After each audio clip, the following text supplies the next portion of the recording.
Good morning मेरे प्यारे प्यारे बच्चों। चलिए आज हम लोग सॉल्व करते हैं remaining questions of CUET mock test second के क्वेश्चंस।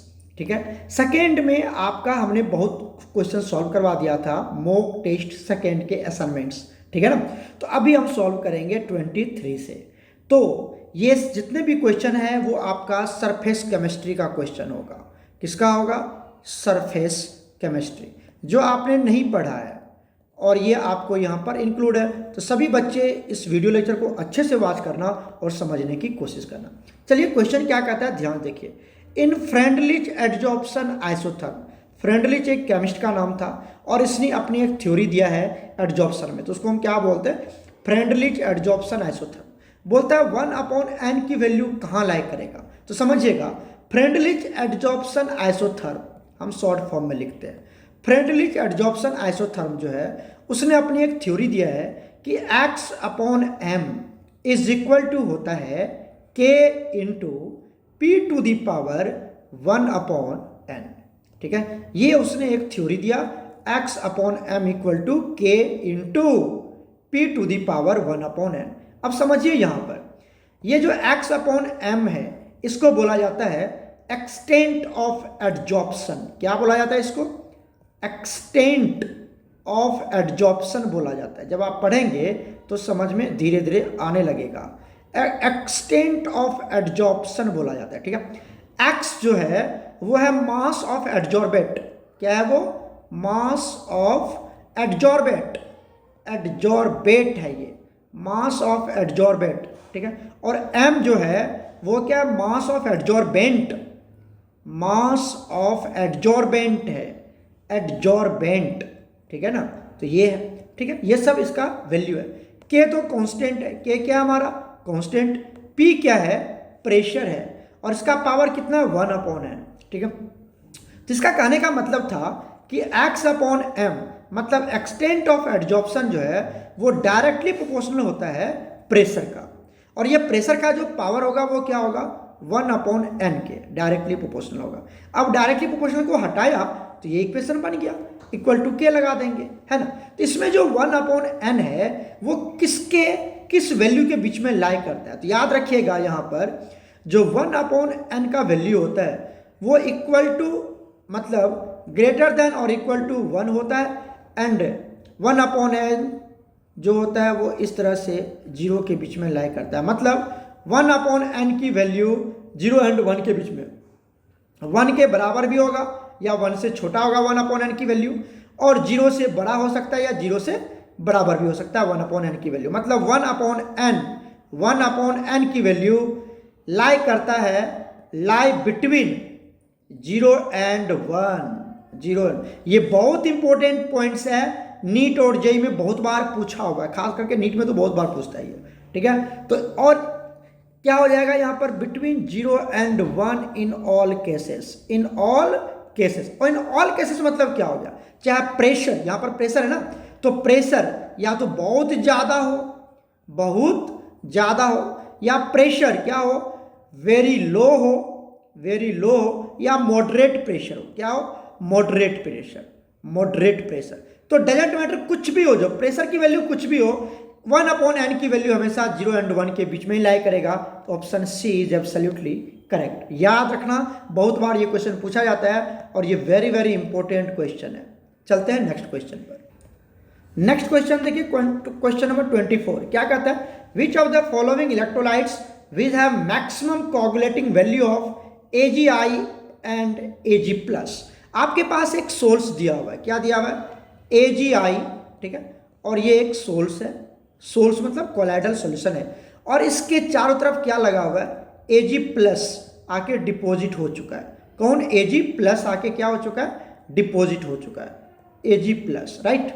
अब आप समझिए यहाँ से ये Ag+ डिपॉजिट हो गया, तो यहाँ से पूछता है ये जो Ag+ है ये पूछ रहा है कि कौन इसको अच्छे से कोगुलेट कर पाएगा। इस तरह का जो कोलाइडल सॉल्यूशन बनता है इसको हम बोलते हैं पॉजिटिवली चार्ज्ड कोलाइड्स या पॉजिटिवली चार्ज्ड सोल्स बोल देते हैं। सोल्स सॉल्यूशन नहीं है ये, सोल्स है, मतलब कोलाइड्स है। ठीक है, कोलाइड को ही हम सोल्स बोलते हैं। तो पॉजिटिवली चार्ज सोल्स है। क्यों? क्योंकि चारों तरफ क्या लगा हुआ है यहाँ पर, प्लस एजी प्लस एजी प्लस एजी प्लस, इसको सराउंड किया हुआ है। क्लियर हो चुका है। अब आप देखिए एजी प्लस को अगर न्यूट्रलाइज करना है तो कौन न्यूट्रलाइज करेगा, माइनस वाला। कौन न्यूट्रलाइज करेगा, प्लस माइनस कैंसिल हो जाएगा और न्यूट्रलाइज हो जाएगा, है ना। तो इसको न्यूट्रलाइज करेगा कौन, निगेटिव आयन। तो निगेटिव आयन में कौन है, देखिए आपके पास दिया हुआ है कौन सा, Na2S, मतलब जब ये टूटेगा तो क्या बनाएगा, 2Na प्लस, साथ में क्या बनाएगा, S-2, राइट। उसी तरह से दूसरा क्या दिया हुआ है, Na3PO4, मतलब जब ये टूटेगा तो क्या बनाएगा, 3Na plus plus PO4 minus 3, ठीक है, इस तरह से। अब आप समझिए यहां पर एक रूल आता है जिसको हम बोलते हैं हार्डी-शेज़ुल रूल। क्या बोलते हैं, हार्डी-शेज़ुल, SHEDULE, हार्डी-शेज़ुल रूल। हार्डी-शेज़ुल रूल क्या कहता है, समझिएगा। हार्डी-शेज़ुल रूल क्या कहता है, ये कहता है मोर द चार्ज। अब ये चार्ज कुछ भी हो सकता है, या तो प्लस या तो minus. More the charge, more will be coagulating power मतलब उसको कोगुलेट कर देगा, पिपटी बना देगा उसको। तो जितना ज्यादा चार्ज होगा उतनी ज्यादा कोगुलेटिंग पावर होगी। ये बात याद रखिएगा। हार्डी-शेज़ुल रूल बहुत इंपॉर्टेंट है, वेरी वेरी इंपॉर्टेंट है।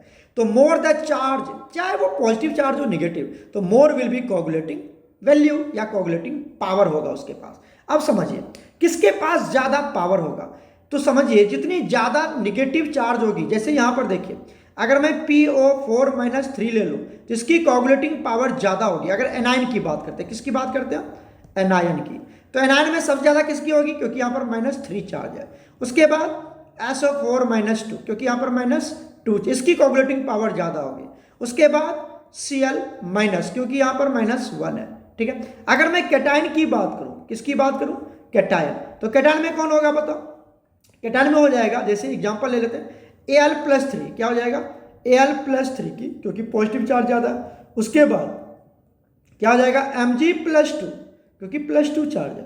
उसके बाद Na+, कहने का मतलब हुआ कि जिसकी चार्ज ज्यादा होगी उसकी कोगुलेटिंग पावर ज्यादा होगी। तो यहां पर देखिए तो किसकी चार्ज ज्यादा होगी, यहां पर जो टूटेगा तो क्या देगा ये। अब देखो ये तो आपका पॉजिटिव चार्ज है ना जी, ये कौन सा चार्ज है आपका बताइए, ये तो पॉजिटिव चार्ज है। और इसको न्यूट्रलाइज करने के लिए क्या लेंगे, निगेटिव। तो निगेटिव कौन बनेगा, यहां से बनेगा PO4 माइनस 3, यहां से बनेगा S-2, यहां से बनेगा SO4 माइनस 2, यहां से बनेगा Cl माइनस, बनेगा नहीं यहां से। तो बताओ किस पे ज्यादा चार्ज है, आप क्या देख रहे हैं कि इस पे ज्यादा चार्ज है, कितना है, -3, तो इसकी कोगुलेटिंग पावर ज्यादा होगी। तो ऑप्शन बी इज करेक्ट। कौन सा ऑप्शन हो जाएगा, बी। तो देख लो यहां पर अभी लिखा था ना ये वाला, PO4 माइनस 3 की कोगुलेटिंग पावर ज्यादा होगी, तो ऑप्शन कौन हो जाएगा, बी इज करेक्ट। क्लियर हो गया बच्चा, याद रखना हार्डी-शेज़ुल रूल बार बार नहीं बताऊंगा, जो मैं कंसेप्ट समझा रहा हूं वो लिख के बता रहा हूं। समझाने का मतलब यही है, नहीं तो अदरवाइज मैं टिक लगा के निकल लेता यहां से। बट आपका ये पहली बार आप पढ़ रहे हैं तो इसलिए मैं पूरे डिटेल में जाके समझा रहा हूं आपको, ठीक है। तो इस तरह से याद रखिएगा। चलते हैं नेक्स्ट क्वेश्चन पर।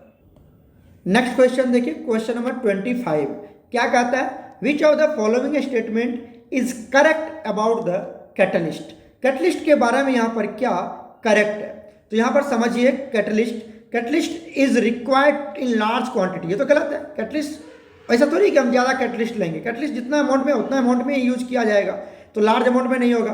Catalytic activities of catalyst does not depend upon the steel, ये नहीं होगा। कौन सा करेक्ट है, तो यहां पर मैं करेक्ट का साइन लगा देता हूं, आप बिल्कुल पढ़ लेना, ये थ्योरेटिकल पार्ट्स है। सेम रिएक्टेंट्स में give different product by using different catalyst, अलग अलग कैटलिस्ट यूज करोगे तो अलग अलग प्रोडक्ट देगा। ये कैटलिस्ट के रिगार्डिंग क्या है यहाँ पर स्टेटमेंट करेक्ट है, तो कौन हो जाएगा यहाँ पर, ऑप्शन बी हो जाएगा। आप इसको पढ़ लेना, थ्योरेटिकल पार्ट्स है, ठीक है। चलते हैं नेक्स्ट क्वेश्चन पर। नेक्स्ट क्वेश्चन देखिए, क्वेश्चन नंबर 26 क्या कहता है, the minimum concentration of an electrolyte जिसको कि मिलीमोल पर लीटर में हम मेजर करते हैं, which is required to cause the precipitation, उसको हम बोलते हैं कोगुलेटिंग वैल्यू बोलते हैं। कोगुलेटिंग वैल्यू याद कर लेना। कोगुलेटिंग वैल्यू जो होता है बच्चा, वो हमेशा एक्सप्रेस किया जाता है, always expressed in millimoles per litre. Millimoles per litre में एक्सप्रेस करते हैं, ठीक है, मिलीमोल्स पर लीटर। और which is use for precipitation of a sol, जिसको कि आप यूज करते हैं किसके लिए, एक कोलाइडल सॉल्यूशन को प्रेसिपिटेट करने के लिए। कितना मिलीमोल डालेंगे ताकि वो कोलाइडल सॉल्यूशन पीपीटी बन जाए, सॉलिड बन जाए, तो उसको हम लोग क्या बोलते हैं, कोगुलेटिंग वैल्यू बोलते हैं। तो इसका ऑप्शन ए हो जाएगा। थ्योरेटिकल पार्ट्स है और थ्योरी वाला क्वेश्चन है, आपको इसे रट्टा ही मारना पड़ेगा, ठीक है। चलते हैं नेक्स्ट क्वेश्चन पर। नेक्स्ट क्वेश्चन देखिए क्या कहता है, आपको गैस दिया हुआ है, ये C2H6 SO2 Cl2 H2, और क्रिटिकल टेम्परेचर भी दिया हुआ है 210, SO2 का 630, Cl2 का 243 और H2 का 33। कहता है on the basis of given data which one of the following shows maximum absorption of the minimum charcoal, ठीक है, डेफिनेट अमाउंट ऑफ चारकोल। देखिए यहाँ जो क्वेश्चन है, आपको इसमें क्या याद करने वाली बात है, ये रखिए कि हायर द वैल्यू ऑफ, देखिए higher the value of critical temperature, higher the value of critical temperature, higher will be adsorption या हायर विल बी लिक्विफिकेशन। जिस गैस की क्रिटिकल वैल्यू ज़्यादा होगी, जिस गैस की क्रिटिकल टेम्परेचर ज़्यादा होगी, उस गैस की लिक्विफिकेशन भी ज़्यादा होगी, जल्दी हो जाएगा, वो गैस लिक्विफाई जल्दी हो जाएगा। एंड दस हायर विल बी क्या हो जाएगा, एब्जॉर्प्शन हो जाएगा, और वो गैस जल्दी क्या हो जाएगा, वहाँ पर एब्जॉर्ब हो जाएगा। तो ये तीन वैल्यू हमेशा याद रखिएगा। अगर किसी गैस की क्रिटिकल टेम्परेचर कम है तो लिक्विफिकेशन कम होगी, तो उसकी सॉल्युबिलिटी या एब्जॉर्प्शन भी क्या होगी, कम होगी। मतलब क्रिटिकल टेम्परेचर ज़्यादा तो लिक्विफिकेशन ज़्यादा और एब्जॉर्प्शन ज़्यादा। इस पर भी 2-3 क्वेश्चन बन जाएगा आपका। तो जिसकी क्रिटिकल टेम्परेचर ज़्यादा होगी उसकी लिक्विफिकेशन ज़्यादा होगी, और जिसकी लिक्विफिकेशन ज़्यादा होगी इसकी एब्जॉर्प्शन ज़्यादा होगी। तो बताइए SO2 में क्रिटिकल टेम्परेचर कितना है, 630, जो सबसे ज़्यादा है। तो मैक्सिमम एब्जॉर्प्शन किसकी होगी, जिसकी क्रिटिकल टेम्परेचर ज़्यादा होगी। तो क्या हो जाएगा यहाँ पर SO2, और मिनिमम किसकी होगी, H2 की, ठीक है ना, याद हो गया। चलते हैं नेक्स्ट क्वेश्चन पर। नेक्स्ट क्वेश्चन देखिए, क्वेश्चन नंबर 28 क्या कहता है, when water is dispersion medium the colloidal source या system is called.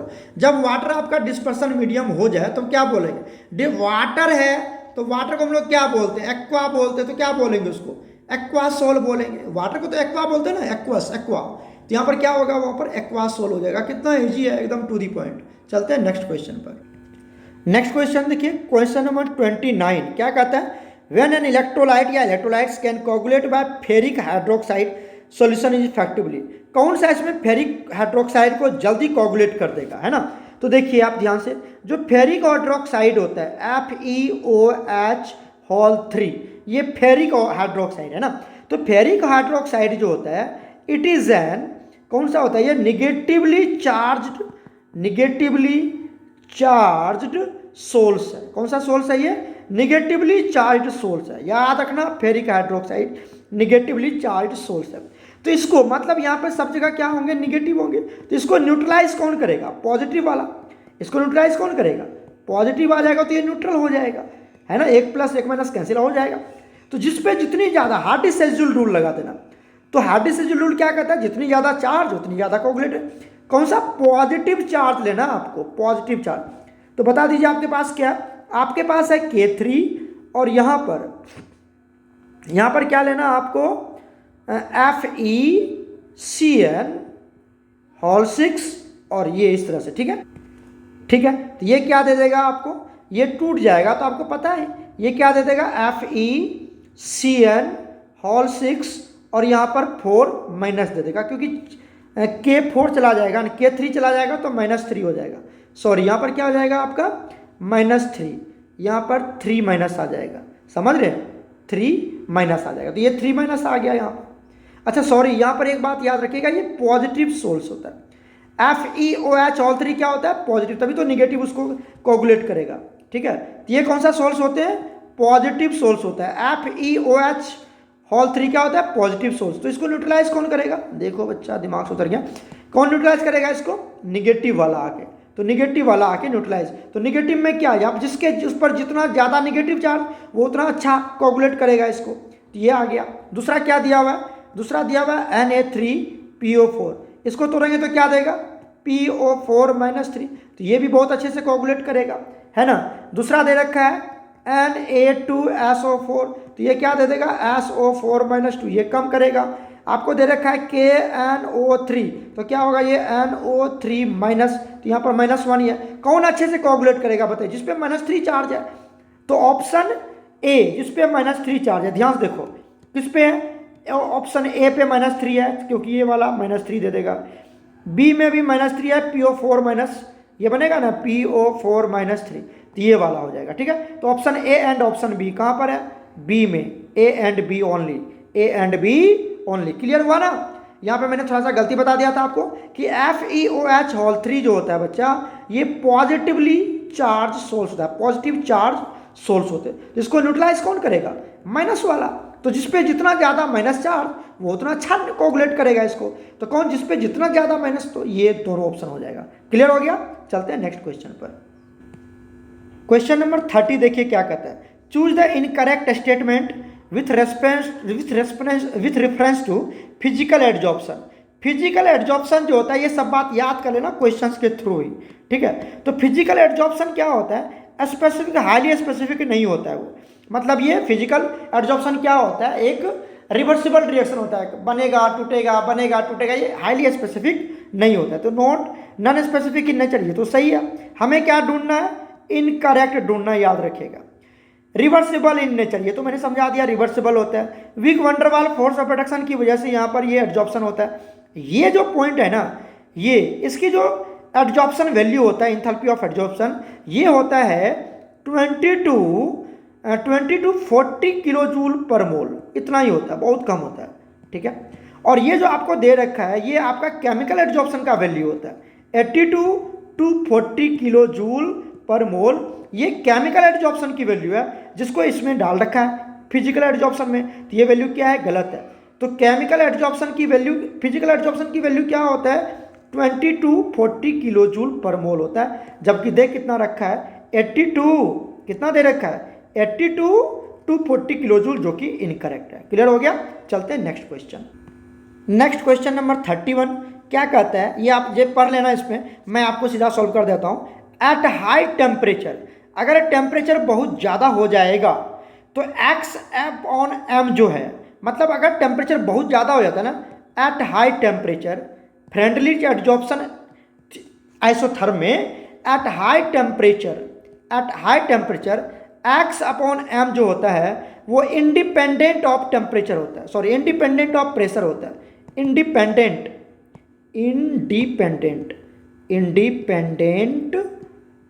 Independent of pressure होता है। स्पेलिंग देख लेना, थोड़ा मैं फास्ट लिखने के इसके लिए गड़बड़ लिख रहा हूँ। ठीक है, तो जो हाई टेम्परेचर होता है, सॉरी हाई प्रेशर ना है बच्चा, हाई प्रेशर लिख रहे हैं ना, क्या लिख रहा हूँ मैं, क्या लिख रहा हूँ, एक सेकेंड।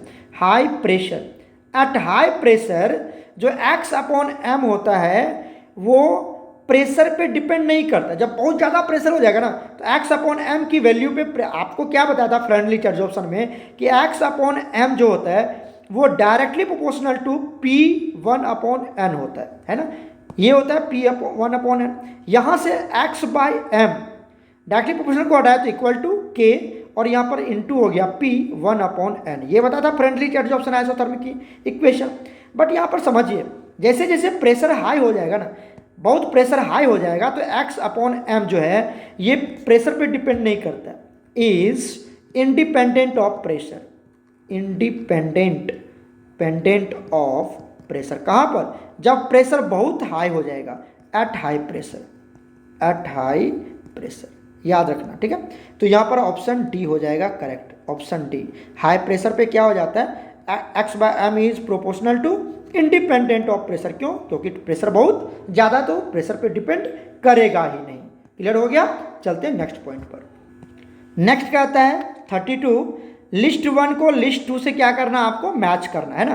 तो कहता है hard disk schedule rule, by the way यहाँ तुम्हें ना दिखा हो ना दिख रहा हो तो आप देख लेना अपना assignment. Hard disk schedule rule किसके बारे में कहता है, वो कहता है coagulation of colloidals bye electrolytes. उसमें जब इलेक्ट्रोलाइट्स डालते हैं तो इलेक्ट्रोलाइट्स में क्या होता है, एक पॉजिटिव पार्ट होता है एक नेगेटिव पार्ट, जैसे NaCl एक इलेक्ट्रोलाइट्स है तो Na+Cl-, तो कितना ज़्यादा पॉजिटिव चार्ज होगा उस पर डिपेंड करता है, कितना ज़्यादा नेगेटिव चार्ज होगा उस पर डिपेंड करता है ना।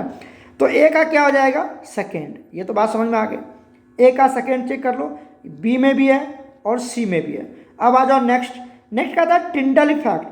टिंडल इफेक्ट क्या होता है, स्कैटरिंग ऑफ लाइट को हम टिंडल इफेक्ट बोलते हैं, तो आपने 9th में भी पढ़ा होगा। तो बी का क्या हो जाएगा थर्ड, तो देखो बी का थर्ड, ए का सेकेंड बी का थर्ड, तो option C is absolutely correct, option C is absolutely correct. Clear है ना बच्चा, क्लियर है ना, तो सी करेक्ट हो जाएगा। टिंडल इफेक्ट क्या होता है, स्कैटरिंग ऑफ लाइट, लाइट जब स्कैटर कर जाता है, ठीक है। और हार्ड डिस्क शेड्यूल रूल किसके बारे में बताता है, coagulation of colloidal particle, colloidal particle को कोगुलेट करना तो ऊपर से कुछ इलेक्ट्रोलाइट्स डाल देंगे, ठीक है। जैसे आपने बहुत सारे इलेक्ट्रोलाइट्स अभी तो बताया था मैंने आपको, आप Na2SO4 डाल दो या फिर NaCl डाल दो, कुछ भी डाल दो, ठीक है, तो उस पर डिपेंड, तो ये ऑप्शन सही है। क्लियर हो गया, चलते हैं नेक्स्ट पार्ट पे। नेक्स्ट देखिए क्वेश्चन नंबर 33।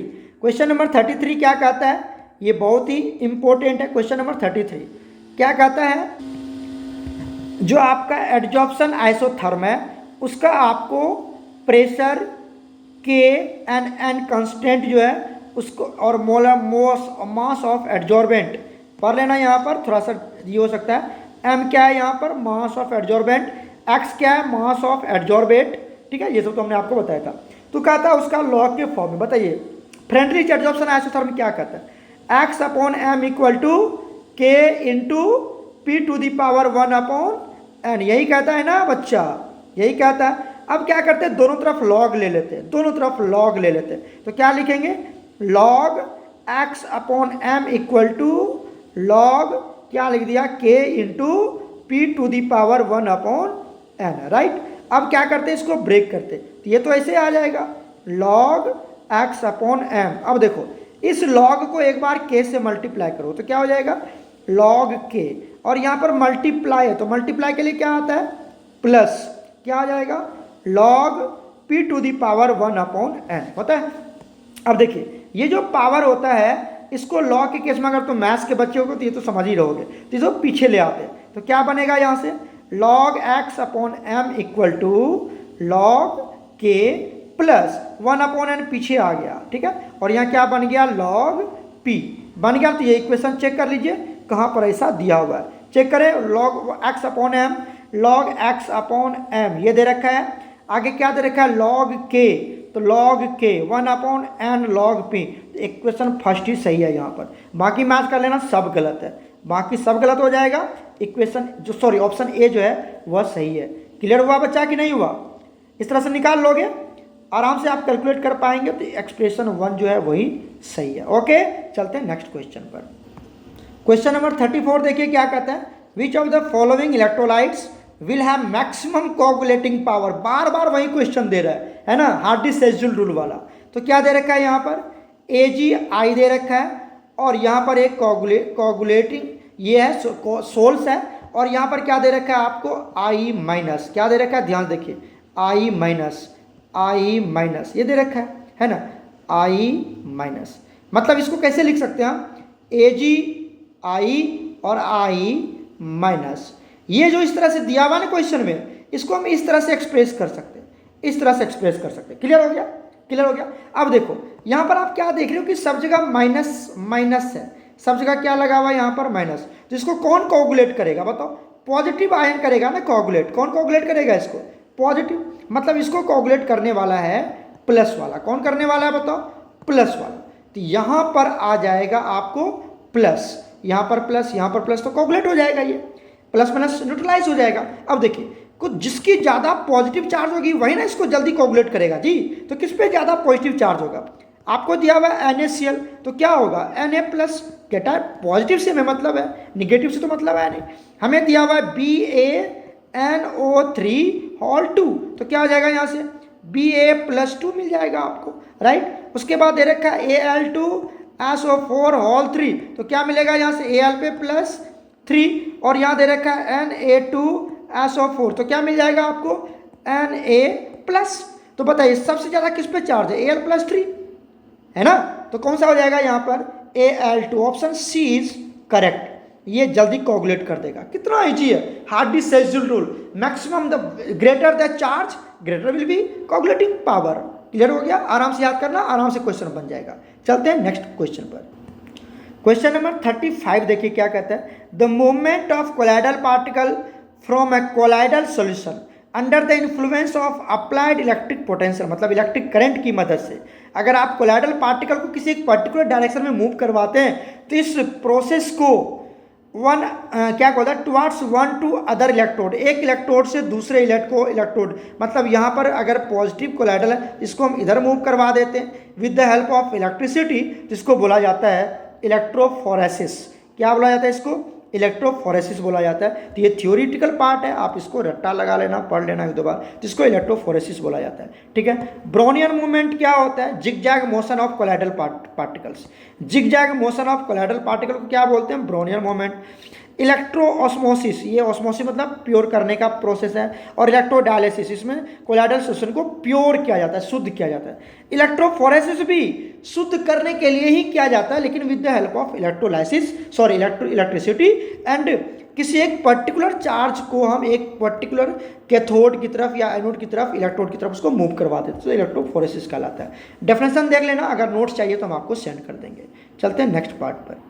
क्वेश्चन नंबर 36 देखिए, which of the following will not cause coagulation of a colloid, किसको ऐड करने से कोगुलेट नहीं होगा, पीपीटी नहीं बनेगा। ठीक है, तो इलेक्ट्रोफोरेसिस से कोलाइडल सॉल्यूशन प्योर होता है, कोलाइडल आपको प्योर फॉर्म में मिलेगा। बॉइलिंग करेंगे तो वाटर रिमूव होगा, अदर इंप्योरिटीज भी रिमूव होगा, प्योर कोलाइडल मिलेगा आपको। डायलिसिस, ये भी आपको प्योर कोलाइड देगा। तो ऑप्शन क्या हो जाएगा यहाँ पर, एडिंग ऑफ पेप्टाइजिंग एजेंट। अगर आप पेप्टाइजिंग एजेंट यूज करते हैं तो वो क्या करता है, कोगुलेशन नहीं करवाएगा आपको, वो कोगुलेशन नहीं करवाएगा। ठीक है, वो प्रेसिपिटेट नहीं बनाएगा आपको। ठीक है, तो वहाँ पे क्या होता है, विल नॉट काउज कोगुलेशन, तो हम क्या करते हैं, addition of peptising agent use कर देते हैं, तो वो आपको कोगुलेशन नहीं करवाएगा। ठीक है, तो ये आपका option B is absolutely correct. Next question देखिए क्या कहता है, लिस्ट 1 को लिस्ट 2 से मैच करना, वही बात है। यहाँ पे डिस्पर्स्ड फेज दे रखा है। डिस्पर्स्ड फेज क्या होता है, डिस्पर्स्ड फेज को आप सॉल्यूट बोल सकते हो, सॉल्यूट मन में बोल सकते हो, लिख नहीं सकते हो, डिस्पर्स्ड फेज लिखना होता है। तो सॉल्यूट डिस्पर्स्ड फेज जो डीपी होता है वो लेस अमाउंट में होता है, क्या होता है, लेस अमाउंट में। और जो सॉल्वेंट क्या होता है, जिसको हम डिस्पर्सन मीडियम बोलते हैं, बोल सकते हो, या क्या होता है, हाई अमाउंट में होता है, हाई अमाउंट में। ठीक है, तो यहाँ पर बोलता है जो डिस्पर्स्ड फेज है वो सॉलिड है। डिस्पर्स्ड फेज क्या है, वो सॉलिड, और डिस्पर्स्ड मीडियम क्या है, लिक्विड। ठीक है, मतलब सॉलिड को लिक्विड में मिक्स किया गया। डिस्पर्स्ड फेज सॉलिड जो कम होगा है ना, जो क्या होगा, कम होगा, और डिस्पर्सन मीडियम लिक्विड क्या होगा, ज़्यादा होगा। तो बताइए यहाँ पर सॉलिड इन लिक्विड क्या हो जाएगा, यहाँ पर देखिए पेंट्स, जो हम लोग कलर में घर में पेंट्स करते हैं, वो कलर जो होता है, तो वो पेंट्स किसका एग्जाम्पल है कि डिस्पर्स मीडियम सॉलिड होगा, और डिस्पर्स फेज क्या होगा, सॉलिड, और डिस्पर्सन मीडियम क्या होगा, लिक्विड। इसका एग्जाम्पल क्या है, एग्जाम्पल है पेंट कलर, याद कर लेना। और ये कोलाइडल सॉल्यूशन है, होमोजीनियस नहीं है, कोलाइडल सॉल्यूशन। तो ए का कौन हो जाएगा, सेकेंड, ए का सेकेंड हो जाएगा। तो मैच कर लो, ए का थर्ड नहीं होगा, ए का 4 नहीं होगा, ए का 1 नहीं होगा, तो ऑप्शन सी। सीधा देख लो कितना अच्छे से, एक हमने याद किया और आराम से क्वेश्चन बन जाएगा आपका, आराम से बन गया, बाकी सब मैच हो गया ऑटोमेटिकली।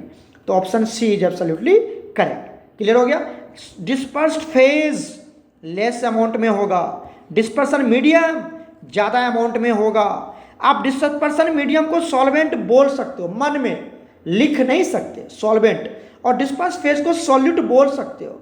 ठीक है, मन में लिख नहीं सकते हो, आपको हमेशा डिस्पर्स फेज और डिस्पर्सन मीडियम ही लिखना पड़ेगा। ठीक है, चलते हैं नेक्स्ट क्वेश्चन पर।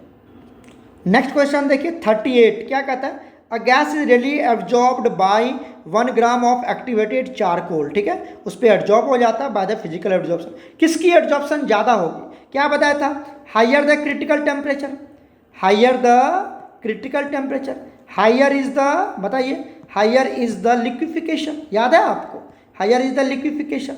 और हायर इज द लिक्विफिकेशन मतलब हायर इज द एब्जॉर्प्शन या एब्जॉर्प्शन, जो भी बोल दो, उसकी एब्जॉर्प्शन ज़्यादा होगी। तो कौन होगा यहाँ पर बताओ, किसकी क्रिटिकल टेम्परेचर ज़्यादा है, चेक करो किसकी क्रिटिकल, सल्फर डाइऑक्साइड की। ये आपको क्रिटिकल टेम्परेचर दिया हुआ है कितना, 630। तो यही ना ऑप्शन हो जाएगा जी, कौन हो जाएगा, जो आराम से क्या हो जाए उस पर एब्जॉर्ब्ड हो जाए, तो कौन हो जाएगा, SO2। क्लियर हो गया, तो option D is absolutely correct. Clear, एकदम सिंपल सा टर्म है। चलते हैं नेक्स्ट पार्ट पे। नेक्स्ट क्या है, an emulsion can not be broken. Emulsion क्या होता है, लिक्विड प्लस लिक्विड को जब मिलाओगे तो क्या मिलेगा, यहाँ पर इमल्सन मिल जाता है। इमल्सन एग्जाम्पल देख लो, ऑयल प्लस वाटर, तो ये क्या बना रहता है, एक एग्जाम्पल है किसका, इमल्सन का, ऑयल प्लस वाटर इमल्सन का एग्जाम्पल है। सिंपल बात समझ जाइए, ठीक है। इसमें कहता है कि इसको आप ब्रेक नहीं कर सकते, किससे, फ्रीजिंग से। जब आप इसको फ्रीज करोगे तो ये ब्रेक नहीं कर सकते, तो ये तो ब्रेक हो जाएगा जब फ्रीज करोगे। तो यहाँ पे जेटिंग नहीं होगा, क्या होगा यहाँ पर, हीटिंग होगा। क्या होगा, हीटिंग होगा। तो हीटिंग से भी वाटर को इवोपरेट कर दो, उससे भी हो जाएगा, है ना। उसके बाद सेंट्रीफ्यूगिंग, सेंट्रीफ्यूगेशन मतलब उसको हिलाना है, उसको क्या करना है, स्टीर करना है। तो ऑयल क्या होगा, ऑयल क्या होगा, ऊपर पे आ जाएगा, हल्का होता है, उसको आप आराम से बाहर निकाल लो। तो करेक्ट ऑप्शन क्या हो जाएगा, एडिंग इमल्सिफाइंग एजेंट। इसको मिक्स करने से आप इमल्सन को ब्रेक नहीं कर पाएंगे, इमल्सन अलग अलग नहीं होगा, मतलब ऑयल अलग हो गया, वाटर अलग हो गया, तो करेक्ट ऑप्शन क्या हो जाएगा, डी। बाकी सबसे अलग हो जाता है, और यहाँ जेटिंग नहीं है, हीटिंग है, याद करना। और ये ऑप्शन डी क्या हो जाएगा, इसके थ्रू आप इमल्सन को ब्रेक नहीं कर पाएंगे। ओके, नेक्स्ट क्वेश्चन चेक करते हैं। नेक्स्ट क्वेश्चन देखिए क्या कहता है, question number 40, the extent of hydrogen gas absorb on activated hydrogen is low. Hydrogen की एब्जॉर्प्शन बहुत कम होता है, क्यों होगा कम, आपको पता है क्यों कम होगा। अगर lower the critical temperature, lower will be बोलो, लोअर विल बी लिक्विफिकेशन, लिख लेना जो मैं बोल रहा हूं, और लोअर विल बी क्या हो जाएगा, एब्जॉर्प्शन। तो जिसकी क्रिटिकल टेम्परेचर कम होगी, ठीक है। अगर क्रिटिकल टेम्परेचर कम हुआ ना, तो एक बात और याद रखिए, अगर क्रिटिकल टेम्परेचर कम है तो वंडरवाल फोर्स ऑफ अट्रैक्शन, कैसे लिखोगे, एक second, van der Waals force of attraction भी क्या होता है, फोर्स ऑफ अट्रैक्शन भी क्या होता है, लो होता है। अगर क्रिटिकल टेम्परेचर ज़्यादा है तो वंडरवाल फोर्स ऑफ अट्रैक्शन ज़्यादा होगा, और क्रिटिकल टेम्परेचर कम है तो वंडरवाल फोर्स ऑफ अट्रैक्शन भी क्या होगा, कम होगा। तो देख लो, weak van der Waals force of attraction, तो यही ऑप्शन हो जाएगा। बाकी आप कोई भी चेक कर लेना, option A is absolutely correct, बाकी तीन में से कोई नहीं होगा, पढ़ लेना आप अच्छे से। ओके, क्वेश्चन नंबर 41 देखिए, in the cyanide extraction process of silver, अगर आप साइनाइड के थ्रू सिल्वर की एक्सट्रैक्शन करते हैं तो the oxidising agent and reducing agent used are. तो ऑक्सीडाइजिंग एजेंट में तो हम ऑक्सीजन यूज करते हैं, और जिंक बहुत ही मेटल है, तो मेटल आपका हमेशा रेड्यूसिंग एजेंट की तरह बिहेव करता है, तो क्या हो जाएगा, ऑप्शन बी इज करेक्ट। अगर मैं यहाँ पर रिएक्शन लिखूँ तो रिएक्शन भी देख लो, मैं लिख के दिखाता हूँ आपको। देखिए, अगर आप रिएक्शन देखेंगे तो ये 2 स्टेप में होता है। हमने स्टेप 1 ले लिया। स्टेप 1 में क्या होता है, जो आपका Ag2S है, इसको हम अर्जेंटाइट भी बोलते हैं। क्या बोलते हैं, अर्जेंटाइट। क्या बोलते हैं इसको हम लोग, अर्जेंटाइट भी बोलते हैं, जिससे हम सिल्वर एक्सट्रैक्ट करते हैं। ये सिल्वर का ओर है, अर्जेंटाइट लिख लेना। साइनाइड ले लेते हैं और ऑक्सीजन के प्रेजेंस में रिएक्शन करवाते हैं। ऑक्सीजन यहाँ पर ऑक्सीडाइजिंग एजेंट है, तो ये कन्वर्ट कर देता है इसको AgCN2 और माइनस में कन्वर्ट कर देता है, और यही फिर स्टेप सेकेंड में यहाँ पर आ जाता है। ठीक है, स्टेप सेकेंड में यहाँ पर आ गया, और जब इसको आप क्या करते हैं, फिर से जिंक के साथ रेड्यूस करवाते हैं। ये रेड्यूसिंग एजेंट का तरह बिहेव करता है। तो जिंक क्या करता है, यहाँ से सिल्वर को बाहर निकाल देता है, और सिल्वर हमारा एक्सट्रैक्ट हो जाता है, इस तरह से बाहर निकल जाता है। तो इस तरह से सिल्वर की एक्सट्रैक्शन किससे करते हैं हम, अर्जेंटाइट से करते हैं, अर्जेंटाइट से। ठीक है, अर्जेंटाइट का फॉर्मूला Ag2S। क्लियर हो गया, चलते हैं नेक्स्ट क्वेश्चन पर। नेक्स्ट क्वेश्चन देखिए क्या कहता है, लिस्ट 1 और लिस्ट 2 को मैच करना है। ठीक है, लिस्ट 2 में सबसे पहले हमें जो याद है मैं उसके अकॉर्डिंग करता हूँ। हमें याद है जो स्मेल्टिंग होता है, आप हमारा नोट्स देखना, हमारा वीडियो भी देख लेना। स्मेल्टिंग जो होता है वो हम किसके लिए यूज़ करते हैं, स्मेल्टिंग यूज़ करते हैं हम आयरन के लिए। ठीक है, मतलब क्या करते हैं हम, Fe2O3 होता है, और इसको हम किससे यूज रिएक्शन करवाते हैं, C से। तो क्या बना लेता है ये, आयरन अलग हो जाता है, और साथ में क्या बना लेता है, कार्बन मोनोऑक्साइड अलग हो जाता है। बैलेंसिंग की बात छोड़ दो, इस तरह से स्मेल्टिंग होता है। ठीक है, ठीक है, तो Fe2O3 ले लिया, कोई दिक्कत नहीं है। यहाँ पर कार्बन ले लिया Fe, यहाँ पे शायद CO2 बनता है, देख लेना CO2 या CO बनता है, ठीक है, मुझे लगता है CO2 ही प्रोड्यूस होता है, ठीक है। तो अब इसको बैलेंस करना है, तो बैलेंस तुम कर सकते हो। यहाँ पर कितना ले सकते हैं हम, 2 ले सकते हैं, यहाँ पर 3 ले सकते हैं, और यहाँ पर 4 आयरन प्रोड्यूस हो जाएगा और ये 3 CO2 निकल जाएगा। दैट इज, इसको बोलते हैं स्मेल्टिंग। इसको क्या बोलते हैं, स्मेल्टिंग। तो स्मेल्टिंग किसके लिए यूज़ करते हैं हम, आयरन के लिए यूज़ करते हैं। क्लियर हो गया। तो C किससे मैच करेगा, A से 1 से मैच करेगा। तो देख लो C1 कहाँ है, यहाँ पर है C1, तो ऑप्शन C जो हो जाएगा वो बिल्कुल सही हो जाएगा, बाकी ऑटोमेटिकली मैच हो जाएगा आपका। ये स्मेल्टिंग हमने पढ़ाया है आपको, हमें याद है, तो हमने एक ही इक्वेशन से थ्रू सब सॉल्व कर लिया, ठीक है। चलते हैं नेक्स्ट क्वेश्चन पर। नेक्स्ट क्वेश्चन देखिए क्या कहता है, द रिएक्शन, ये आपको दे रखा है CR2O3 प्लस एल्युमिनियम Al2O3 और क्रोमियम बनाता है। तो डेल्टा G का जो वैल्यू होता है -421 किलो जूल होता है, ठीक है। मतलब ये क्या है, ये एक एक्सोथर्मिक रिएक्शन है। कौन सा रिएक्शन है ये, एक्सोथर्मिक, क्योंकि डेल्टा H या डेल्टा G की वैल्यू क्या है, निगेटिव है। दूसरी बात ये स्पॉन्टेनियस भी होता है, याद रखिएगा, स्पॉन्टेनियस मतलब अपने आप होता है। लेकिन अगर मैं रूम टेम्परेचर की बात करूं तो रूम टेम्परेचर पे ये अपने आप नहीं होता है। क्यों नहीं होता है, क्योंकि इसको थोड़ा सा इनिशिएट करने की जरूरत होती है, कुछ एक्टिवेशन एनर्जी देने की जरूरत होती है। तो ऑप्शन C याद रखना, certain amount of activation energy is required. कुछ एनर्जी देंगे तब ये रूम टेम्परेचर पर अपने आप हो जाएगा, ठीक है। तो कहता है दिस रिएक्शन तो होता है और डेल्टा G वैल्यू इतनी है, लेकिन रूम टेम्परेचर पे ये रिएक्शन नहीं हो पाता है।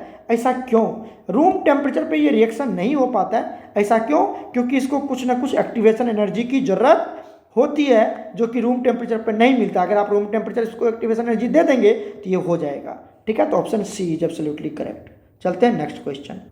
नेक्स्ट क्वेश्चन देखिए, ultra pure silicon can be obtained by, ये तो जोन रिफाइनिंग। जोन रिफाइनिंग के थ्रू क्या होता है, जितने भी सेमी कंडक्टर वाले मेटल्स होते हैं या नॉन मेटल, उसकी हम लोग क्या करते हैं, यहाँ पर मेटल होते हैं, उसकी रिफाइनिंग करते हैं।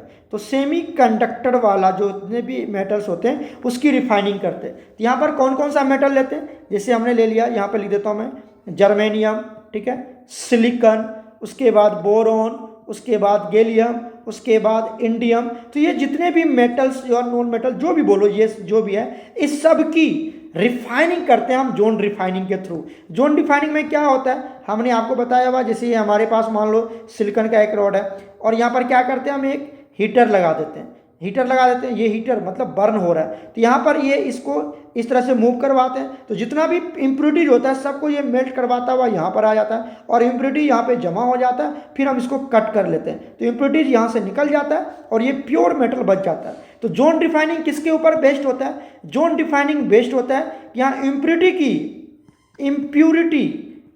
की मेल्टिंग पॉइंट क्या होती है, कम होता है, और जो मेटल्स होते हैं उसकी मेल्टिंग पॉइंट क्या होती है, ज़्यादा होती है। प्योर मेटल की मेल्टिंग पॉइंट ज़्यादा होती है। इस थ्योरी के ऊपर ये जोन रिफाइनिंग बेस्ड होता है। क्लियर हो गया यहाँ तक। और इसके थ्रू हम बहुत ही प्योर मेटल ऑब्टेन करते हैं, इसलिए इसको बोला जाता है अल्ट्रा प्योर, बहुत ही प्योर सिलिकॉन है ना। सिलिकॉन कहाँ गया, देखो यहाँ पर सिलिकॉन लिया हुआ हमने, सिलिकॉन की रिफाइनिंग की जाती है, क्लियर हो गया यहाँ तक। तो क्या हो जाएगा, जोन रिफाइनिंग हो जाएगा। पढ़ लेना एक बार वीडियो। चलते हैं नेक्स्ट क्वेश्चन पर। नेक्स्ट क्वेश्चन देखिए, क्वेश्चन नंबर 45 क्या कहता है, which of the following is the ore of copper, कौन कॉपर का ओर है। देखिए कैलामाइन, जो मैं यहीं पे लिख देता हूँ, कैलामाइन जो ओर है ये जिंक का ओर है। क्लियर हो गया। जो सिडेराइट है, सिडेराइट को हम लोग आयरन कार्बोनेट भी बोलते हैं, FeCl3, और ये किसका और हो गया, तो आयरन का ही और हो गया, ठीक है। अब नेक्स्ट देखिए यहाँ पर, ये जो आपका मेलाचाइट है, ये कॉपर का और है, तो कौन सा आपसे कॉपर ही पूछ रहा था ना, तो क्या हो जाएगा, ऑप्शन C हो जाएगा। और कैल्वेनाइट किसका होता है, एल्युमिनियम का होता है, एल्युमिनियम का और होता है, ठीक है। तो याद रख लीजिएगा, जो मेलाचाइट होता है उससे हम कॉपर एक्सट्रैक्ट करते हैं। ओके, नेक्स्ट क्वेश्चन देखिए क्या कहता है 46, which one of the following reaction does not take place in blast furnace. Blast furnace मतलब जब हम आयरन की एक्सट्रैक्शन करते हैं तो उसके लिए ब्लास्ट फर्नेस बनाते हैं, ठीक है। तो ब्लास्ट फर्नेस में ये रिएक्शन नहीं होता है। यहाँ पर कौन सा रिएक्शन होता है, ये सब रिएक्शन होता है ब्लास्ट फर्नेस में, ठीक है। एक रिएक्शन है जो नहीं होता, वो क्या है, FeO + SiO2, ये क्या बनाता है, FeSiO3, ये स्लैग नहीं बनता है। वहाँ पर क्या होता है, इसके बदला में ले लेते हैं हम CaO प्लस SiO2 और क्या बना लेता है यहाँ से CaSiO3, कैल्शियम सिलिकेट या यही इसका नाम होता है। और ये क्या होता है, हमारा स्लैग होता है जो लिक्विड फॉर्म में होता है और नीचे ब्लास्ट फर्नेस के नीचे से उसको क्या करते हैं हम लोग, रिमूव आउट कर लेते हैं। ठीक है, ये रिएक्शन तो होता है, ये नहीं होता है, FeO नहीं होता है, FeO नहीं होता है, CaO होता है वहाँ पर। तो यहाँ पे दे रखा है FeO, तो यही रिएक्शन यहाँ पे नहीं होता है बच्चा, बाकी सब रिएक्शन होता है। ये Fe2O3 कार्बन मोनोऑक्साइड यहाँ पर रेड्यूसिंग एजेंट की तरह बिहेव करता है, सब होता है, लेकिन डी वाला ऑप्शन नहीं होता है। ब्लास्ट फर्नेस का आपको जो नोट्स चाहिए तो मैं आपको सेंड कर दूंगा, वहाँ पर आप देख लेना अच्छे से। तो ये डी ऑप्शन हो जाएगा। ठीक है, चलते हैं नेक्स्ट क्वेश्चन।